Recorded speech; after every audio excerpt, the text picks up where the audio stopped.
Rafe Cordova had 3 rules for diplomatic missions. Stay sober during official functions, don't insult anyone important, and absolutely don't get involved in local politics. He'd successfully followed these rules for 6 years as a freelance pilot doing escort and transport work for the diplomatic corps. All 3 rules were about to explode spectacularly. He was on Xyler Prime for a routine job, ferrying a delegation of human ambassadors to trade negotiations, attending requisite formal receptions, trying not to fall asleep during speeches about mutual prosperity through interstellar cooperation. The gig paid well, required minimal actual work, and gave him 3 days of downtime in one of the galaxy's most impressive cities, which was how he found himself wandering through the crystal markets during a break between diplomatic functions, enjoying architecture that seemed to defy physics and street food that was probably not approved by human nutritional guidelines. He was examining crystalline jewelry, thinking maybe he'd send something to his sister, when someone collided with him from behind. Rafe stumbled, caught himself, turned to apologize, and found himself looking at an alien woman who made his brain temporarily stop functioning. She was Xyleran. He recognized the distinctive features from the cultural briefings. Tall, elegant, with iridescent skin that shifted colors subtly with emotion or light. Her features were refined, almost aristocratic, and she wore expensive clothing that suggested wealth but was casual enough for market wandering. But what caught Rafe's attention, what made his memory suddenly connect, was the very specific impression that he'd seen her before. 6 months ago, on a frontier station, in a dive bar where he'd been killing time between contracts. She'd been there with companions, dressed down, laughing, clearly not local. Their eyes had met briefly across the crowded room, a moment of connection, then she disappeared into the crowd. He'd thought about that moment more than he probably should have over the following months. And now here she was, looking at him with amusement as he stammered apologies. "I'm sorry, I wasn't watching where I was. Are you okay?" "I'm fine." Her voice was melodic, carrying the distinctive accent of high-status Xylerans. "Though you seemed quite absorbed in those crystals. Shopping for my sister, she likes shiny things. A universal constant, sisters always like shiny things." She smiled and something about it felt familiar. "Do you recognize me?" The question caught Rafe off guard.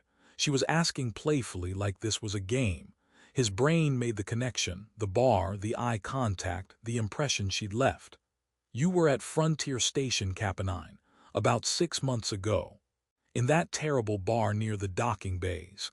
Her smile widened, her skin shifting to warmer colors. "You remember. Hard to forget. You were laughing with your friends and you looked." Rafe trailed off, his brain finally catching up to his mouth and warning him that finishing that sentence was a terrible idea. "I looked." She seemed genuinely curious. And because Rafe's filter between brain and mouth had always been unreliable when he was nervous, because he was flustered by her attention, because some part of him wanted to be honest about the impression she'd left, the words came out before he could stop them. Like the alien woman with the most beautiful ass in the galaxy. The world stopped. Her eyes went wide. Her skin flared through colors Rafe had never seen in the cultural briefings. The people around them, who Rafe now noticed were very well dressed, very formal, and carrying themselves like security or high-status attendants, froze in absolute shock. "I mean, that came out wrong. I just meant you were. You looked." Rafe's brain was screaming at him to stop talking, but his mouth kept generating words in desperate attempt to recover. "That was completely inappropriate. I'm sorry. I should not have." She started laughing. Not polite court laughter or diplomatic chuckling. Genuine, delighted, almost incredulous laughter that made her skin shimmer through a rainbow of colors and caused her attendants to exchange alarmed looks. "No one," she said when she could finally speak, "has ever introduced themselves to me quite that way. I apologize profusely. I don't usually just say things like that to people I literally just bumped into. But you said it to me 6 months ago." She was still smiling, clearly enjoying his mortification. "No, I mean, I thought it 6 months ago, but I didn't say it because that would be—" Rafe stopped, realizing he was confessing to having thought about her appearance for 6 months, which wasn't making things better. One of her attendants moved closer, clearing his throat with obvious intent. "Your Majesty, the security schedule." Rafe's brain performed an emergency reboot. "Your what?" The woman, Her Majesty apparently, waved off her attendant. "A moment, Vec." She turned back to Rafe, her expression mixing amusement with something more complicated. "You truly don't know who I am. I know you were at a frontier bar 6 months ago, and that I just said something incredibly inappropriate about your—" Rafe gestured vaguely, "physical appearance. Beyond that, I'm operating with limited information. I am Queen Liara Zen, ruler of Xylar Prime and the 3 colony worlds. And you, human pilot, just told me I have the most beautiful ass in the galaxy." Rafe's world tilted. He'd spent 6 years successfully avoiding diplomatic incidents. Now he'd committed one by complimenting a queen's ass. "I'm going to be deported, aren't I?" "That depends." Liara's eyes were bright with amusement. "Are you planning to make similar comments about other members of the royal family?" "Because my mother is visiting next week and I'm curious how you'd compliment her." "I think I'm going to stop talking forever, actually. Pity. I was just beginning to enjoy the honesty." She gestured to her attendants. "Escort pilot." She paused expectantly. "Cordova, Rafe Cordova. Escort pilot Cordova to the palace. I believe we should have proper conversation about appropriate diplomatic protocols, in private." As Rafe was ushered away by extremely professional security personnel who were definitely judging him, he heard Liara speaking quietly to one of her advisors. "Cancel my next appointment. This will be far more interesting." Rafe's pilot supervisor was going to kill him. The human ambassador was going to have him deported. And he just told a queen she had the best ass in the galaxy. His 3 rules for diplomatic missions were officially, catastrophically violated. The formal summons arrived 3 hours later. Her Majesty Queen Liara Zen requests the honor of pilot Rafe Cordova's presence for private audience.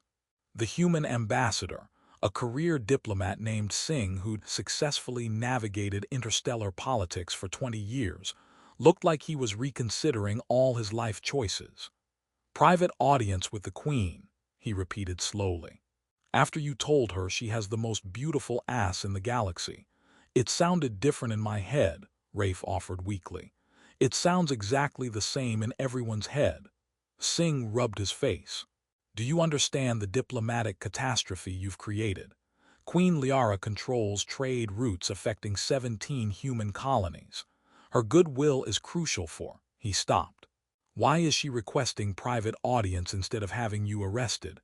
"I don't know. Maybe she wants to personally oversee my execution." "Xylarans don't execute people for insults. They exile them, publicly, with great ceremony." Singh pulled up cultural briefings on his display. "But private audience suggests—" "I don't know what it suggests. This is unprecedented. Should I prepare a formal apology? You should prepare to grovel." "No, don't grovel. That's insulting in Xylaran culture. Just be respectful. Don't make eye contact for more than 3 seconds. Don't touch anything. And for the love of everything diplomatic, do not comment on anyone's physical appearance." The palace was overwhelming. Rafe had seen impressive architecture before, but Xylaran construction operated on principles that seemed to ignore basic physics. Towers that balanced on impossible angles. Gardens that floated in midair, connected by bridges of crystalline material. Technology and artistry blended so seamlessly that Rafe couldn't tell where one ended and the other began. He was escorted through corridors filled with courtiers who stared at him with expressions ranging from curiosity to outright hostility. Word had apparently spread about the human pilot who'd insulted the queen. Queen Liara received him not in the formal throne room but in a private chamber, smaller, more comfortable, with large windows overlooking the floating gardens. She was alone, which surprised Rafe. No attendants, no guards visible. Just the queen, wearing less formal attire than she'd had in the market, watching him with that same amused expression. Pilot Cordova, please sit. Rafe sat carefully, trying to remember protocol. 3 seconds eye contact maximum. Respectful posture, no physical contact. Absolutely no comments about, "You look terrified," Liara observed. "I told a queen she has the best ass in the galaxy. Terror seems appropriate." She laughed again, that same genuine sound from the market. "I've been reviewing reports about you. Freelance pilot, excellent safety record. 6 years working diplomatic transport with 0 incidents until today. No political affiliations, no suspicious connections, just pilot who's very good at his job. Thank you. I also reviewed security footage from Frontier Station Cap9. You were there 6 months ago, as you said. We were in the same bar for approximately 40 minutes. You looked at me 3 times, never approached, and left when your departure call came through." She leaned forward slightly. "Why didn't you approach?"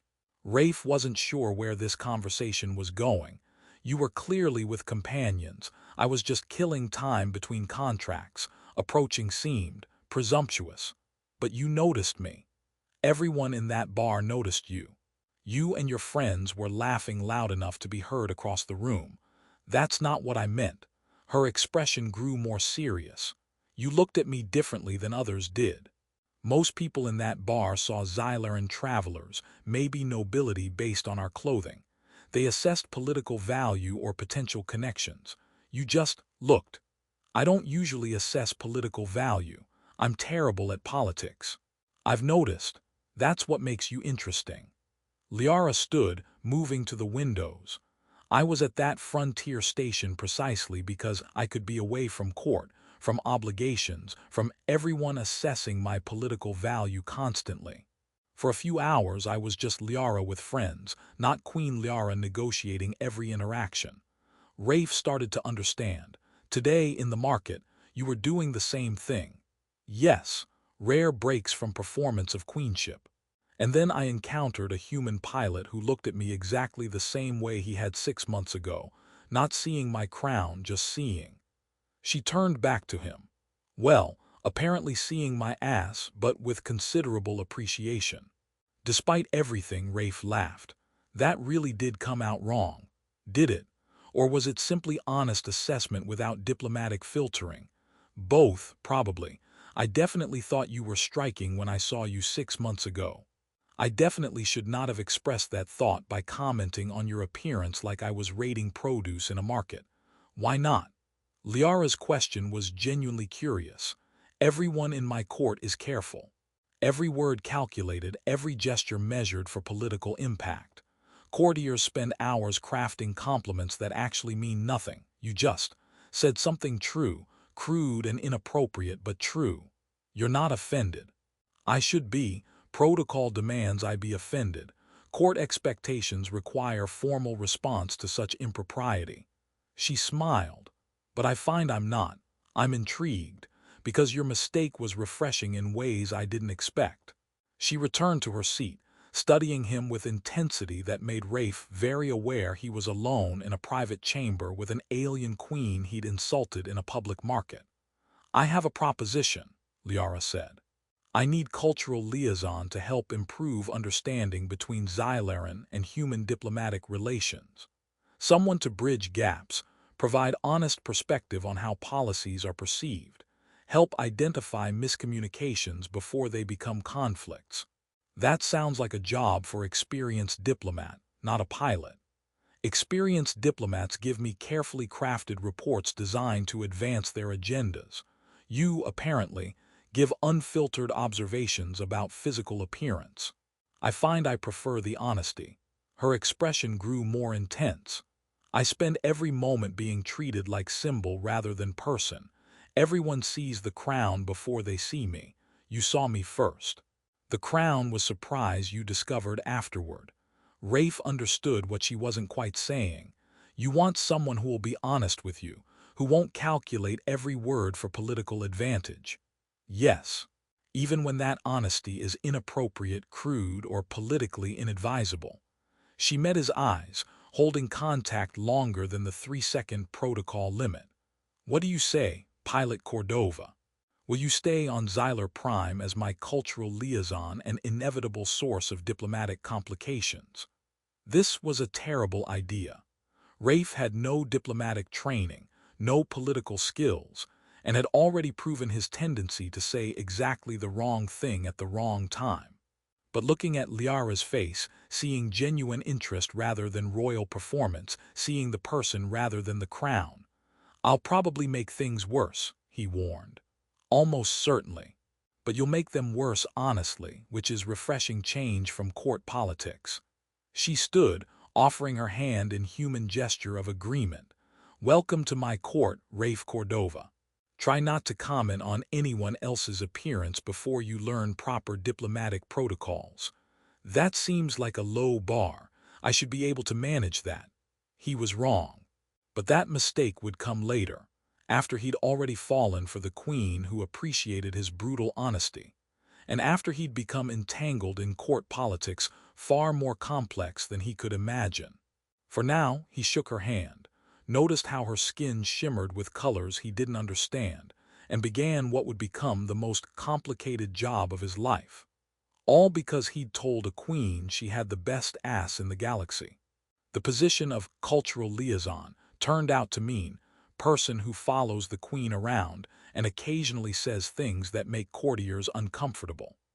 Rafe was terrible at it in ways that somehow made him increasingly valuable. He was given quarters in the palace, rooms that were larger than his entire ship and decorated in styles he didn't understand but appreciated anyway. He attended court functions where he consistently violated protocols he didn't know existed, and he spent increasing amounts of time in Liara's company, providing honest human perspective on everything from trade negotiations to architectural proposals. "What do you think of this treaty revision?" Liara asked during one strategy session. Rafe reviewed the dense document. "I think the Delian delegation is trying to manipulate you through complicated language that sounds favorable but actually shifts tax burden onto your merchant class." Her advisors looked scandalized. "Pilot Cordova, you cannot simply accuse our negotiating partners of—" "He's right," Liara interrupted, highlighting specific clauses. "The language here creates loopholes that benefit Delian traders while disadvantaging ours. How did you see this, Rafe?" "I've read a lot of cargo contracts. This uses the same tricks shady shipping companies employ to avoid paying proper fees." The treaty was revised. The Delian delegation was surprised when their careful manipulations were identified and rejected. Rafe gained reputation as someone who saw through political maneuvering, not because he was skilled at politics, but because his pilot's experience with commercial fraud gave him instincts the diplomatic corps lacked. But it was the private conversations that mattered most. Late evenings in the palace gardens where Liara could drop her royal composure. Discussions that ranged from trivial to profound, always marked by Rafe's inability to treat her with the careful reverence her court provided. "Do you ever regret it?" Rafe asked one night. Being queen, most courtiers would be horrified by the question. Liara just looked thoughtful. "Regret is wrong word. I inherited the crown at 23 when my father died unexpectedly. I had no choice in the matter. Succession was absolute. But I wonder sometimes what my life would have been if I'd been second child, third child, far enough down succession that I could have chosen different path." "What would you have chosen?" "Exploration, maybe. Engineering. I loved designing things as child. Anything that involved creating rather than managing what others created." She smiled sadly. "But that's fantasy. I am queen. Crown is not hat I can remove when inconvenient." "No, but you're also Liara, the person who goes to frontier bars when she can escape, who laughs loud enough to be heard across rooms, who actually enjoys terrible human action vids despite her cultural advisor's protests." "You've been talking to my cultural advisor. He cornered me last week to complain that I'm corrupting your taste in entertainment. I told him your taste was already corrupted, I just enabled the corruption. Liara laughed, her skin shimmering through warm colors.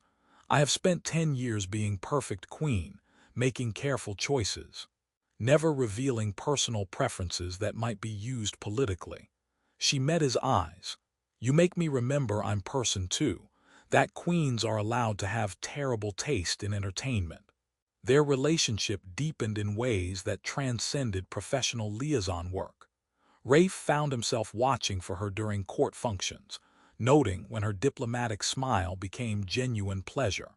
Liara started requesting his presence for increasingly spurious diplomatic reasons that fooled no one. The court noticed, of course. Whispers began about the human pilot who had too much access to the queen. Conservative factions viewed his presence as inappropriate. Romantic rivals who'd been carefully positioning themselves for potential royal marriage saw him as threat. And Duke Voren, Liara's uncle and leader of the traditional faction, saw opportunity. Your Majesty, Voren said during a formal council meeting, his tone carefully respectful. While we all appreciate Pilot Cordova's unique perspective, some council members have expressed concern about foreign influence on crown decisions. Foreign influence. Liara's voice was dangerously calm. Pilot Cordova provides honest assessment of how policies are perceived. That's valuable perspective, not influence. Of course, Your Majesty, but appearances matter. When the Queen is seen spending significant private time with a human pilot, when his opinions shape major diplomatic decisions, when his presence becomes constant, questions arise about the nature of that relationship. Rafe watched the careful trap being constructed. Voren wasn't directly accusing anyone of impropriety. He was raising concerns that forced Liara to defend her choices. Are you questioning my judgment, uncle? Never, Your Majesty. I question whether you have proper counsel to manage complications that arise from unconventional advisors. Voren's expression was sympathetic, which made his words more dangerous. You are young queen bearing heavy responsibilities. Perhaps you need guidance from family who understand political realities. Translation. Voren wanted regency power, claiming Liara couldn't manage her own court. After the meeting, Liara was furious. He's positioning for soft coup, she told Rafe in private, claiming I'm distracted, compromised by foreign influence, meaning that I need his guidance. He's building political alliances with houses who resent having young queen rather than traditional male heir. I can leave, Rafe offered, if my presence gives him ammunition. Your presence exposes his manipulation. He's made similar moves before, always claiming concern while undermining my authority. She paced, agitated. But he's right about one thing, appearances matter. The court is watching our relationship, calculating its nature, wondering if you've gained inappropriate influence. Have I? She stopped, looking at him. Yes, but not the kind he suggests. You influence me by being honest when everyone else is calculating, by seeing me as person rather than political asset, by making me remember there's more to life than careful management of perception. That sounds like the kind of influence Voren would hate. Because it's influence he can't control or manipulate. Her expression was fierce. He sees you as threat because you cannot be bought, intimidated, or leveraged through traditional political pressure. You're outside the system he understands. Over the following weeks, Voren's campaign intensified. Subtle suggestions that the Queen was distracted by personal relationships. Careful questions about whether human pilots should have access to sensitive diplomatic information. Building coalition of traditionalist houses who preferred male leadership over young queens' modern approaches. Rafe watched the political maneuvering with Pilot's eye for system vulnerabilities, and he saw something the court insiders missed. Voren's making contradictory promises, he told Liara one evening, showing her analysis he'd put together. He's promised House Kelvin exclusive trade routes to the border colonies, but he's also promised House Thurn those same routes. He's told the merchant guilds he'll reduce taxes while promising the military houses increased defense spending that requires higher taxes. How do you know this? I talk to people, junior courtiers, servants, mid-level functionaries who actually do the work while nobles make grand speeches. They gossip about promises their houses are receiving. Nobody's comparing notes because everyone thinks their deal is unique. Liara studied his analysis. If this information became public, Voron's coalition would collapse. His supporters would realize they're being promised contradictory benefits. They'd fight each other instead of supporting his regency claim. That's remarkably devious for someone who claims to be terrible at politics. I'm not being political. I'm just showing people what's actually happening instead of what Voron wants them to think is happening. They worked together with Liara's intelligence network to carefully leak the contradictory promises to relevant houses.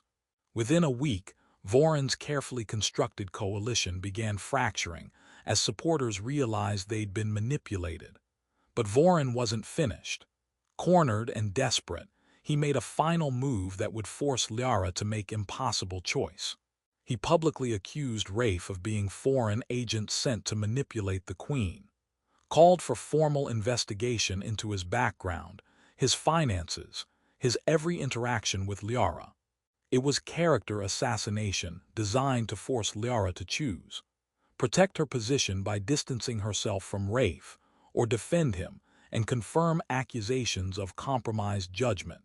The entire court watched to see what the young queen would do, and Rafe offered to leave voluntarily to spare her the political damage. Her response would determine everything. Absolutely not. Liara's response was immediate and fierce when Rafe suggested leaving voluntarily. They were in her private study, away from court eyes, discussing the crisis Voron's accusations had created. If I leave, the accusations become moot, Rafe argued. Voron loses his primary weapon and gains victory. He'll have proven that he can manipulate me through threats to people I care about. Every future decision will be vulnerable to similar pressure. Her skin was shifting through agitated colors. I will not be controlled that way. Liara, I'm a pilot. I'm not worth a constitutional crisis. You're not just a pilot. You're the only person in this court who speaks honestly without agenda, who sees me rather than my crown, who makes me feel like person instead of symbol. She moved closer. I have spent 10 years being perfect queen, making careful choices, never revealing personal feelings that could be weaponized. I am tired of careful. I want honest, even when it's politically inadvisable. Your uncle is calling for my investigation. He's accusing me of being foreign agent. Let him. Investigation will find exactly what I already know. Your pilot with no political connections, no suspicious finances, no hidden agenda. You just happen to tell a queen she has excellent ass, and somehow that became the most honest relationship in my life. Despite the tension, Rafe laughed. We're never going to live that down, are we? Never. It will be in historical records, analyzed by future scholars, possibly commemorated in embarrassing palace art. She touched his face gently. But I would rather face scandal with you than return to isolation, surrounded by people who only see my crown. The full court assembly convened 2 days later, every noble house represented, every political faction watching. Voron sat in the accuser's position, looking confident. He'd built this crisis carefully, forced Liara into position where any defense of Rafe would confirm his accusations. Liara stood before the assembly in full regalia, every inch the queen. But when she spoke, her words carried none of the careful diplomatic language the court expected.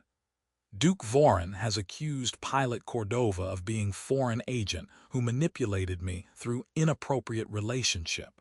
These accusations require my response. She paused, letting tension build. So I will respond with absolute honesty. The assembly leaned forward. Queens didn't speak with absolute honesty, they spoke with diplomatic precision. Pilot Cordova's presence in my court is unusual. Our relationship defies normal protocol. His influence on my decisions is undeniable.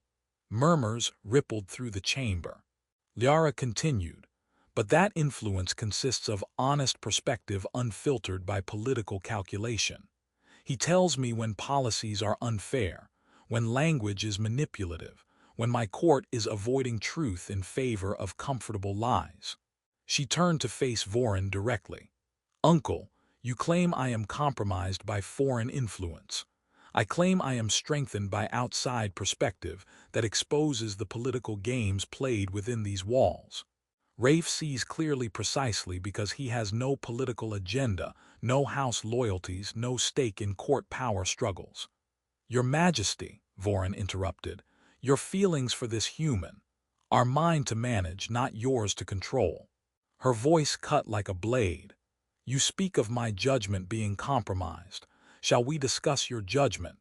The contradictory promises you made while building support for Regency. The houses you told would receive exclusive trade routes, the same routes promised to rival houses. The tax policies promised to multiple incompatible groups. Voron's expression faltered. Around the chamber, nobles exchanged looks as they realized their supposedly exclusive deals weren't exclusive at all. You see Rafe as threat not because he compromises my judgment, but because he exposes manipulation that you rely on. He shows me truth that political calculation tries to hide. Liara's gaze swept the assembly. If that is corruption, then I choose corruption over the careful lies that surrounded my throne. She continued, addressing the full assembly. I have been queen for 10 years. I inherited this crown at 23 and have ruled through economic crisis, diplomatic conflicts, and constant political maneuvering. My judgment has been tested repeatedly. It has proven sound. But you ask whether my relationship with Rafe Cordova demonstrates compromised thinking. I ask you, since his arrival, have my decisions been less effective? Have our diplomatic relations suffered? Has our economy weakened? Or have we actually achieved better outcomes precisely because I have an advisor who speaks honestly without political filtering? The chamber was silent. Everyone knew the answer. Liara's rule had actually improved since Rafe's arrival. Better negotiations, more effective policies, increased prosperity. You wish me to choose between effective governance with unconventional advisor or return to traditional counsel that provides politically safe but less effective guidance. Liara's voice carried absolute authority. I choose effective governance. I choose honest advice over comfortable lies. I choose the human pilot who told me I have excellent ass because at least he was being truthful. The last sentence broke the tension. Shocked laughter rippled through the assembly. Queens didn't reference crude compliments in formal proceedings. Duke Voron, you may call for investigation into Pilot Cordova's background. You will find exactly what I found. Competent pilot with clean record and no hidden agenda. But your investigation will also require examining the accusations that prompted it, including your own political manipulations. She smiled without warmth. I suspect you will find that investigation politically uncomfortable. The vote was called. Voron's accusations were overwhelmingly rejected. The investigation,